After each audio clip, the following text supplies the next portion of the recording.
The time has finally come to start thinking about the books that I will be reading this summer. Summertime for me is the perfect time to really get into longer works and to just have fun with reading, because as for many other people, in summer I have much more free time. I am so excited to have compiled a TBR for the summer that I'm going to be sharing with you of all the books that I want to read. Some of the books here are a little bit more summery, some of the books are not that summery. They're just books that I really wanted to get into, and I feel like summer, when I have more time, is really the perfect opportunity for me to do that. I've been slowly making my way through Brandon Sanderson's works, and this summer I want to continue that journey. My goal is to read the whole entirety of the Cosmere, but we'll see when I get to do that. I have read the first era of Mistborn, and I've read a couple of shorter works from him. And next I think I want to get into a standalone novel just to give myself a little bit of a breather between his longer series. So this summer I want to pick up Elantris by Brandon Sanderson. So the book is essentially set in the city of Elantris, which is a city where a lot of godlike creatures live. So it's a city that exudes a lot of power, a lot of opulence, a lot of beauty, but a certain mysterious event called the Shaud came across the city and it basically destroyed a lot of its beauty. People that have been touched by this event are becoming corrupted, they're becoming pained and powerless. And in the backdrop of this, we follow Prince Raoden, who has been exiled from Elantris in this same time that the event was happening, and I think we're following a little bit his journey trying to either get back to the city or just survive outside of Elantris. So I really don't know too much about it, but to me it sounds so cool to have a book that is set with characters that are godlike. Aside from maybe Circe by Madeline Miller, I don't think I've ever read another book that is about gods that really interests me, and I think there's going to be a lot of political intrigue in this book, potentially also something about religion. And overall, I just know I'm going to love this book. I love all of his works, and I know it's going to sweep me away into a beautiful fantasy for the summer. To continue with another novel that I don't have yet physically, I have been completely falling in love with a romance writer. This has never happened to me before. I've never enjoyed reading romance, and I always thought that romances were cringy. And so I've recently been binging all of her books, and I'm so excited to finally have a romance writer that I'm super excited to read from and that I actually sit through and really enjoy the stories. And of course, I'm talking about Abby Jimenez. I've just finished reading her trilogy, Part of Your World, and I'm really excited to pick up her new release in 2025, which is Say You'll Remember Me. We are following Samantha and Xavier. Xavier is a veterinarian, and one day Samantha is coming into his clinic with a rescue kitten, and from there apparently they have the most beautiful connection. They cannot stop thinking about each other. However, Samantha has to move away to California to take care of her mom, who is ill. And I think there's going to be a lot of angst, a lot of remembrance of that one time that they had a connection, and trying to cope with that distance that they have between them. I'm already expecting a lot of emotional involvement in this book. One of the things that I like in her books is that they're also unique, but they also portray a lot of family traumas and a lot of emotional issues really well. And although it's just a romance book, I feel like it's never done too much to the point where it takes away from the easy breezy kind of nature of a romance. So I'm really excited to get to this one. This will be my perfect romance for the summer 2025. So now to continue with the books that are on my physical TBR, the first one I want to pick up is also a romance, but I think this one is a little bit more intense. It's a bit less of a beach read and more of a literary fiction, and I'm talking about Taylor Jenkins' Reid, One True Loves. So I've read from her Malibu Rising, which I really enjoyed, as well as Daisy Jones and the Six, and she just never misses the mark. She is a remarkable writer. I love that all her books deal with so much angst, and she really has a talent to get you emotionally involved in the stories. This particular story is about Emma, who marries her high school sweetheart Jesse, and they are having the most beautiful life together. They're traveling the world, and they're just having a beautiful companionship. However, Jesse is working and he gets assigned to fly over the Pacific Ocean, where his helicopter goes missing. And so Emma is dealing a little bit with that trauma of her husband going missing. He's presumably dead at this point, and so she decides to go back to her hometown, where she falls in love and gets engaged to a new man. When she's planning her new future with this new partner, she receives a phone call saying that Jesse is actually alive. She has to now deal deal with a very difficult decision of either staying with her current partner who has helped her get through this difficult moment in her life, or go back to the husband that she thought she lost forever. I think this book will wreck me. I'm very, very excited to see how this book will end. Obviously, I think the whole book would probably be a very beautiful experience, but just the ending, just thinking about the synopsis is very difficult for me to even think about how a person would make this decision. So I'm really interested to see how the author goes about making the decisions that the main character will take in this book. The next book that I want to pick up is Klara and the Sun by Kazuo Ishiguro. I've never read an Ishiguro book before, and I'm really, really excited to start my journey with this author whom I've heard everybody loves. I think this could be categorized as a little bit of science fiction. I just recently started reading science fiction books, and I'm really, really excited to continue this journey.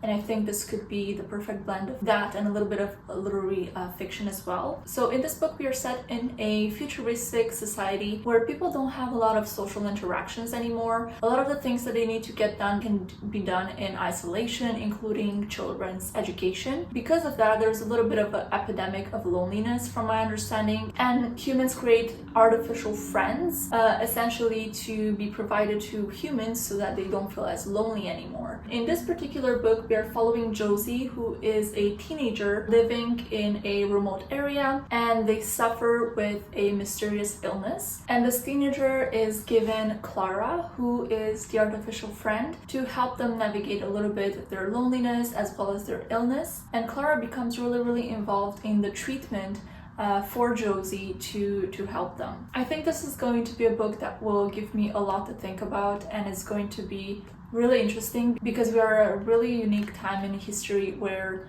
you know, artificial intelligence is becoming the new norm and is going to be continuing to exist in our lives in probably ways that we don't even anticipate. And so I think this is going to be a great book to read, just to get me thinking a little bit about those issues. Okay, the next three books that I have here are all classics, and the one that I have here on my hands has been a classic that has been hunting me for years. I'm really intimidated to read it. It's not that long, but I think it's just going to be a hard classic to get through. I'm scared that I won't be able to grasp everything that the author is putting forward in the book, and I'm talking about 100 Years of Solitude by Gabriel García Márquez. I don't know too much of this book, and I kind of want to leave it at that. I know that it follows multiple generations of the Buendia family, and they live in this kind of utopic town, and that's really all I know about it. Obviously, there's going to be magical realism in here. I think there's ghosts in here and a lot of weird things happening with the past. I know there's also in here discussions about politics, and specifically the politics of the native country of Márquez, which is Colombia. So I'm really, really interested to see this, and I really hope I'm able to do it justice. Every summer, I try to pick up a huge world literature book. So I'm talking about books that are probably over 500 pages, classics that are very difficult to get through. In summer, I have more time to dedicate to these types of books,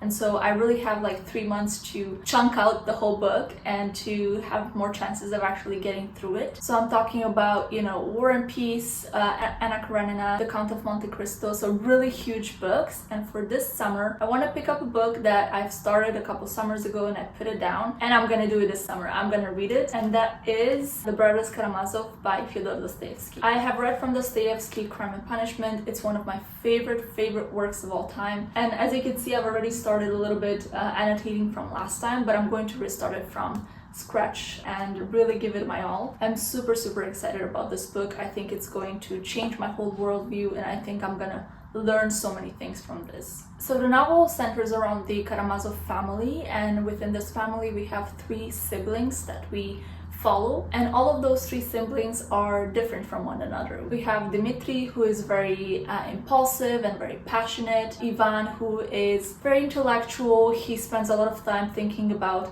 philosophical ideas, and then lastly we have Alyosha, who is a religious monk, and he spends a lot of his time dedicating himself to religion. Obviously, this is a book that is highly philosophical. It discusses a lot of things about morality, about faith, about religion, and I am just ready to give my soul to Dostoevsky.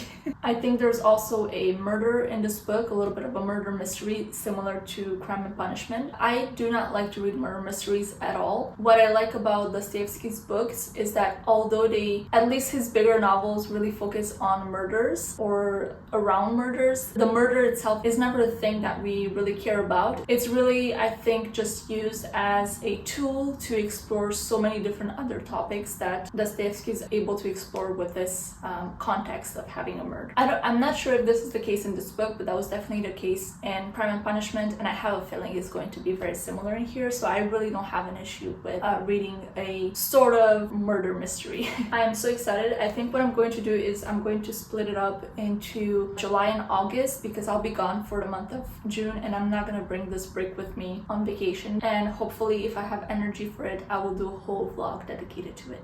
The next classic that I have on this list is a very tiny one that I've heard wonderful things about, and that is Rhys White's Sargasso Sea. This is a little bit of a prequel or reimagining of the story of Bertha from Jane Eyre. So for those of you who haven't read Jane Eyre, Bertha is the wife of the love interest in Jane Eyre, and she's kind of portrayed as the crazy woman in the attic, and we don't really get her perspective. We don't really know exactly how she came to be that way or what happened to her, and basically this is what this book does. It just takes her character and gives it a voice and gives it a whole life before she got to be known as the crazy woman in the attic. So the book is set in early 19th century with Bertha, or how she's called in this book, Antoinette, who is living on a plantation in Jamaica. To my understanding, her family had a plantation, and with the abolition of slavery, they have lost a lot of their prestige and a lot of their money. Antoinette is trying to navigate that a little bit, and because of that, she gets married to an Englishman in a arranged marriage. We get to see her experience leaving her own home and trying to exist in a marriage that is possibly toxic with a husband that is probably not very interested in her. A couple of years ago, I picked up a book from this author, and ever since, I basically have to read at least one book from her every single year. I love her writing. I think her stories are so creative and so expansive, and they encapsulate so much of human nature. And I'm talking about Isabel Allende, and the book that I want to pick up this summer is A Long Petal of the Sea. I think this is a book that is very political, as a lot of her other novels are as well. So we are set in the backdrop of Spanish Civil War, where a medical student has to flee away from the fascist regime in place at that time, and he decides to flee to Chile and restart his life. On the ship going on his journey to Chile, he meets a young woman, and they have an immediate connection and start to have a partnership together. Arriving in Chile, this young woman is pregnant and she's also a widow, so we see this kind of unusual connection and bond that they get together, and them trying to start a new life in Chile. I don't know much more about this book. I'm thinking there's probably going to be some summer vibes in here because just of the cover of the book, which is very sea-like. So I'm gonna see if that's the case. I find that all of her books that I've read so far always have a strong connection to the season. I read In the Midst of Winter, which was obviously very wintry, and then I also read The Island Beneath the Sea, which also had very beautiful and sultry descriptions of summer. So I'm hoping this will bring me obviously a lot to think about and a lot of political discussions here, but also a lot of summer vibes. The last book that I have on this TBR is probably the book that I'm most excited about reading this summer, and that is from one of my favorite authors who writes a lot of cottagecore types of works, and that is Montgomery, and I really want to get to reading The Blue Castle from her. The Blue Castle is a standalone novel that follows the story of Valency. She's a 29-year-old girl who is living in a small town in Canada, as are most of her protagonists, and Valency just feels a little bit lonely, a little bit kind of out of this life. She's not very happy about all the gender and social expectations that she has from her family regarding marriage and regarding what type of work she should do in the future. But all that takes a little bit of a dramatic turn because at the beginning of the novel she gets diagnosed with a very serious fatal condition, and so she starts to kind of say F you to everybody and just start start to live life on her own terms. I think it's going to be a very beautiful, heartfelt book, and all of Ella Montgomery's books are always a hit for me. I love the countryside vibes. I love that everything is so much set around nature and there's so much beauty around that. The heroines that she has in her stories are so quirky and cute and just very relatable, normal girls. Very excited to pick this up. I think this is probably gonna be first book that I'm going to pick up from this pile. So these are all the books that I'm really hoping I'll get to enjoy this summer. I hope you enjoyed this video, and I'll see you in the next one. Bye.